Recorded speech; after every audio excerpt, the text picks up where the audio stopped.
Hi everyone, welcome to Maker Monday. I had to do serious thinking to try and figure out what craft to do for you this week because I wanted to do something that would be fun, something that would be simple, and something that would be nice for Memorial Day. I finally decided to get down to business.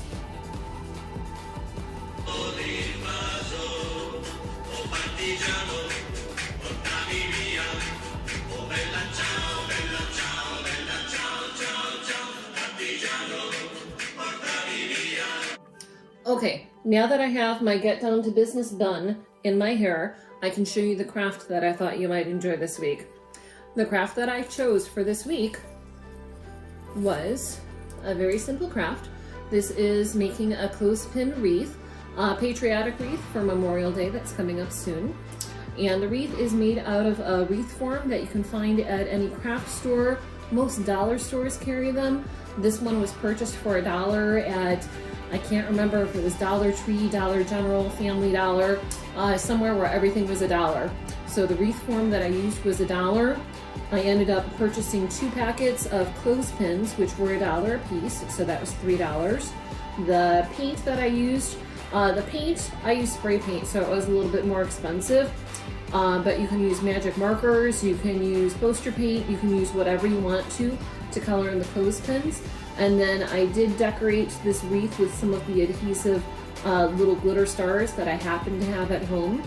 If you don't have glitter stars at home, then you could make some little stars, cut them out of paper. If you have glitter glue at home, then you can put some glitter glue on them and that will look just as good. I'm going to show you now how to make this craft.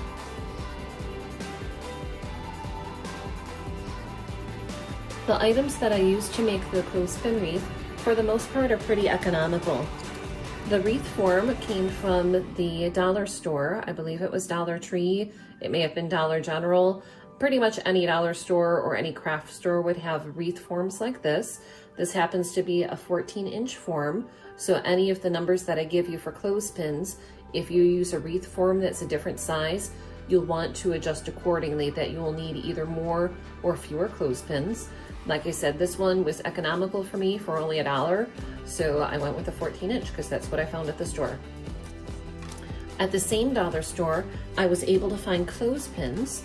The clothespins that I have, they were all a natural color, kind of a wood color. If you look on the inside, you can see that the insides of them still are that wood color. You have a couple of options to color the clothespins. If you'd like, you could use magic markers to color them. You could use poster paint or acrylic paint, some sort of paint that you have at home you could use to color them in.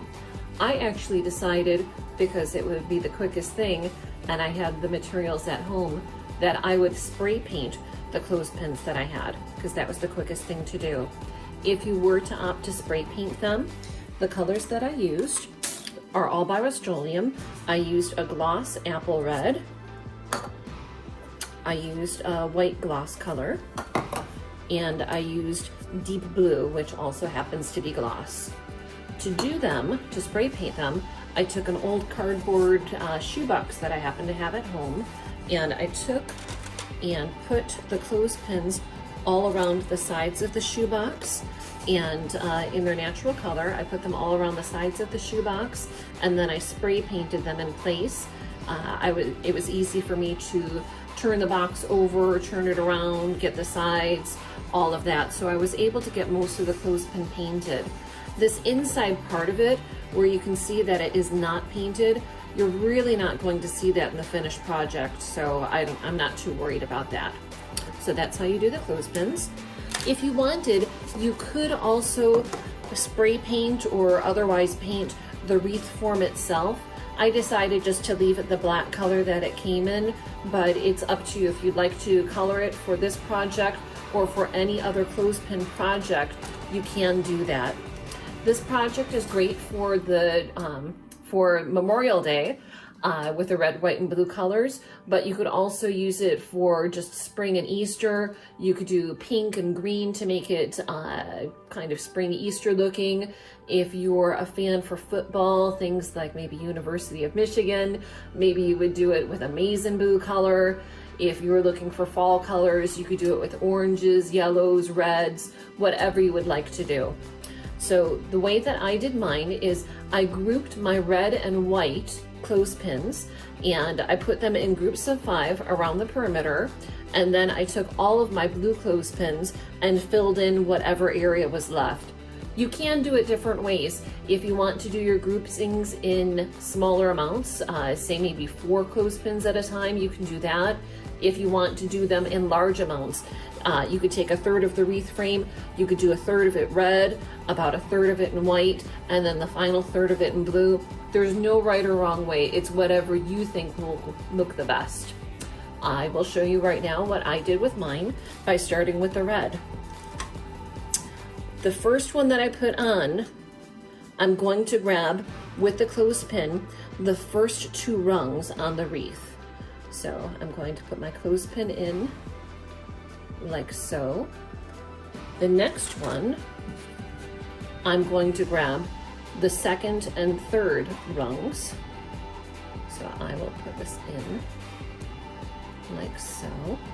And then I just alternate between the 1st and 2nd, and then the 2nd and 3rd of these wires. So I'm back to doing the 1st and 2nd. So let me put that here. And then the 2nd and 3rd. And then back to the 1st and 2nd. And it's not too impressive looking right now, I admit, but as I go around and complete the circle, you'll see that it's going to look better and better. And sometimes you do need to adjust them a little bit. You might have to scooch them over, put them a little bit closer together or a little further apart, depending on how much room you have between the wires that are holding the circles together. So let me go ahead and do my white and do the rest of the reds and whites alternating. Like I said, I do this about every 5. So we'll do that one up and that one down. And let's see if we can do this a little bit faster.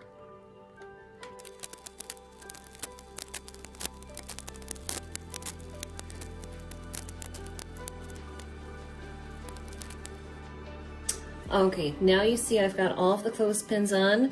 You may have noticed one of the clothespins I did flip over because I didn't like how the paint looked on one side. So because I did both sides of it with paint, it was a simple matter to just flip the clothespin over and then put the opposite side that looked a little bit better, so that would be showing. Also, I had a little issue because I had 2 clothespins, a blue and a red one, that were both ending on downs. And I really like having the up, down, which is just a personal thing for me that just annoyed me. So as you see, I shifted everything and I shoved and moved things over so that I could end with having a down, up, down again. So the number of clothespins that I used, because I did these in groups of 5, so my red clothespins, I used 5, 10, 15, 20, 25. I used 30 clothespins that were red. Then I used 5, 10, 15, 20, 25 white clothespins. And the blue ones, we've got 1, 2, 3, 4, 5, 6, 7, 8, 9, 10, 11, 12, 13, 14, 15 that were blue clothespins. Like I said, you can do it in different ways if you want. If you wanted to intersperse more blue into the rest of it, you can. It's completely up to you. But this is how I've decided to make my wreath today. And my wreath right now, it's very nice, but I do want to embellish it a little bit. Depending on what materials you have at home, you may or may not be able to do this. I happen to have at home, being a children's librarian, I have a bunch of different craft supplies at home. So I happen to have a couple of self-adhesive little glitter stars. I'm going to put those around my wreath. Different ways that I can put them on. I'm going to actually put some of the white ones onto my blue area, because on a flag you would see white on the blue. So I'm going to put a couple of white stars on my blue to symbolize the flag. If you don't have glittery stars like this, what my suggestion is, I would suggest that you find some glitter glue, because a lot of people have glitter glue at home with craft supplies. If you have some glitter glue, you could use that, and you could put glitter on a star shape. You could cut out some star shapes, you could put glitter glue on them, something to maybe make them a little bit fancier looking. And then you could glue those onto the craft. I've got a couple of big stars up there too. Unfortunately, I don't have room for all 50 states. I cannot put on 50 stars, but we'll put a couple stars on to make it look nice. So I've got some of my bigger stars right up here. And just so that the rest of my wreath looks a little bit fancy too, I'm gonna put some of my glitter stars on a couple of the other areas of the wreath too. I think on the red, since I have red and blue stars left, I don't want to put the red on red, so I'm going to actually put blue stars on my red clothespins. And I'm just going to kind of put them in random places. There's no right or wrong way to do it. So anywhere that I have red clothespins, I'm just going to put on some blue. Let's see if I can find a couple more blue ones.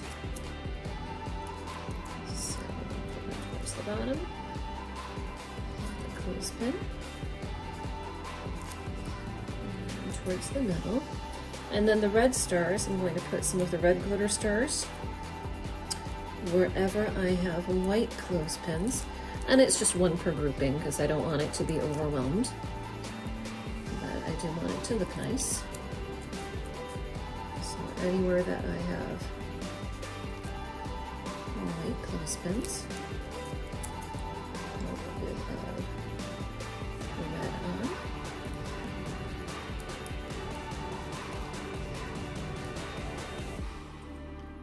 And my final glitter star goes here. So let's move the camera so you can see a little bit better that this is the wreath. And the last thing that I need to do is make a hanger for my wreath. And to make the hanger, I'm going to be very simple with this part, is I have got just a chenille stem, a pipe cleaner, and I am going to take my pipe cleaner and decide what will be the top of my design. I'm going to figure right about here will be the top area. I'm going to put my chenille stem through, and where it comes out at the top, I'm going to twist the stems together, like so. And because I don't want people to see the twisted area, turn the knot around. So now, when you look at the wreath, you will just see a nice loop for the hanger. So there's the hanger and the rest of the wreath. And if I were to put it on my front door, let's see how it will look. So here's the finished project. This is our Memorial Day wreath hanging from the front door of my home.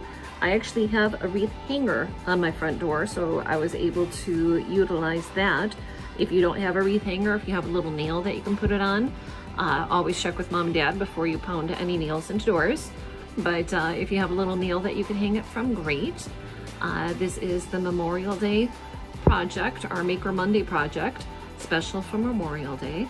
I hope everyone enjoyed the project, and I hope everyone has got a fantastic rest of the week. Everyone take care, be safe this holiday.